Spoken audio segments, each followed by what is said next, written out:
Good evening, ladies and gentlemen. Welcome to another episode of Be Self-Love. Today, we're going to listen to my radio work for the semester, and we're going to start with my Vox Pop. What's a Vox Pop?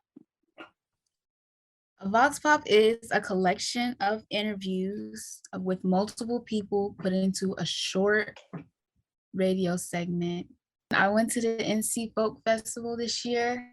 Check this out. This is Biani Washington reporting live from the NC Folk Fest, downtown Greensboro, North Carolina.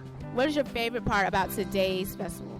Seeing our awesome orchestra director, Kristen Blanton, and her students on the stage. Same, getting to see all these young people playing instruments and feeling the sense of community here. And all the lovely people out here on such a beautiful afternoon. Just listen to all the different types of music and also people watching. Different people and different sounds of music and types of music. The food trucks. Love that music. I like how a lot of different type of people, different type of cultures are coming in together. How there's no color, there's no race, there's no gender. Everybody's just getting along very well.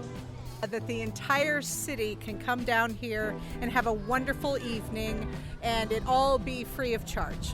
Meeting other people with who are of like mind, I think that's important because it's you can go outside and see anybody, you don't know what they're thinking. Everybody came here for a reason. So that's a good one. Thank you. So, Biani, what did you learn from talking to people at the NC Folk Festival?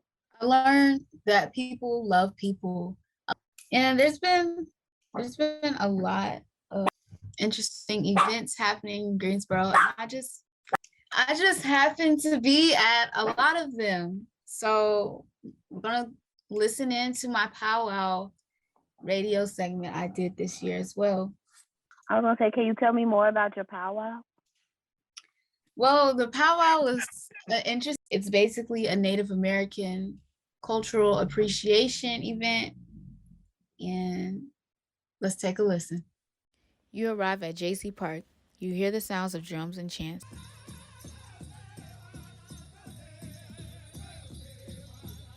You see groups of people clothed in beautiful feathers head to toe. You hear dinging from behind you. You turn your head to see women with bells hanging from their dresses.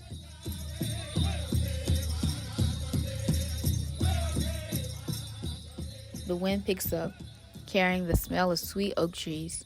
You see turquoise stones and jewelry, painted toys that sounded like birds, colorful blankets with symbols and markings that draw you in. In the center of all this action, you see people dancing.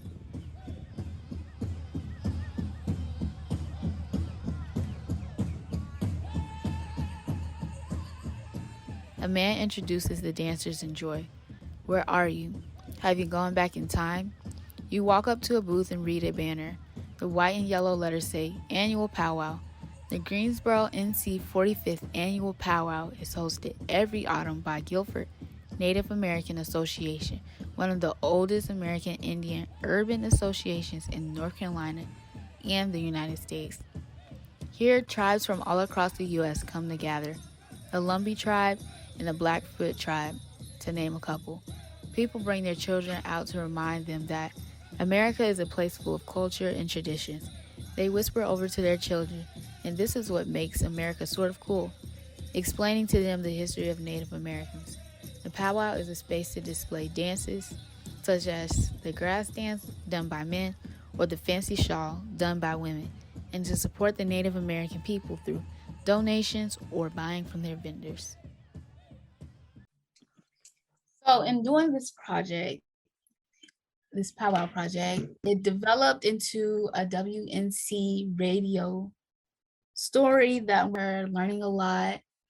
And I started an interview with an executive director of the Native American Guilford Association. His name is Rick, and we had a great conversation.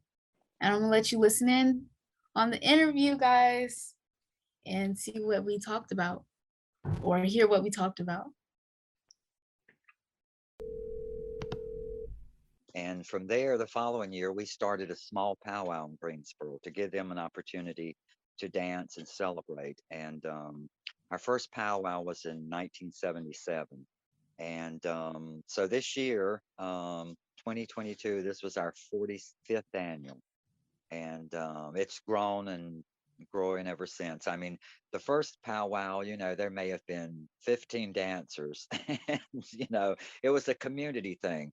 But then it grew to become open to everyone. I am Biani, and I have a message for mystics, psychics, and intuitive readers. Are you interested in tarot, astrology, or magic? If so, check out my online mystic shop. Here, you can purchase books, tarot cards, herbs, and other spiritual tools.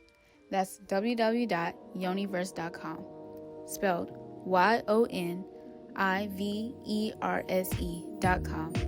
May all your wishes come true.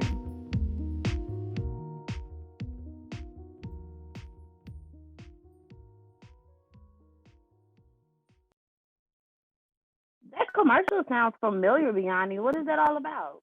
About my business, YONIVERSE is a mystic magic shop with tarot cards, books, candles, and all that fancy thing, all those fancy things. Feel free to check it out or shop if you feel called to. It sounds magical. Yes. Oh, Biani, can you give me any mystical or magical advice? If you want mystical, magical advice, you'll have to book a tarot reading with me. You'll have to book a reading with me at Biani on my Instagram. You can send me a DM, or you can email me at biani.washington@Bennett.edu, BEAYONIE. Well, I just want to say thank you, Biani, for all of your wonderful information today and learning about all of the projects that you've completed this semester. And I also had a great time getting to know your puppy. Oh, she was a hassle in the background. So that is the end of this segment, guys. Thank you for listening in at the Be Self-Love podcast. I'll be sure to hear you guys' comments in the end of this segment. Thank you. Have a good one. Bye. Bye.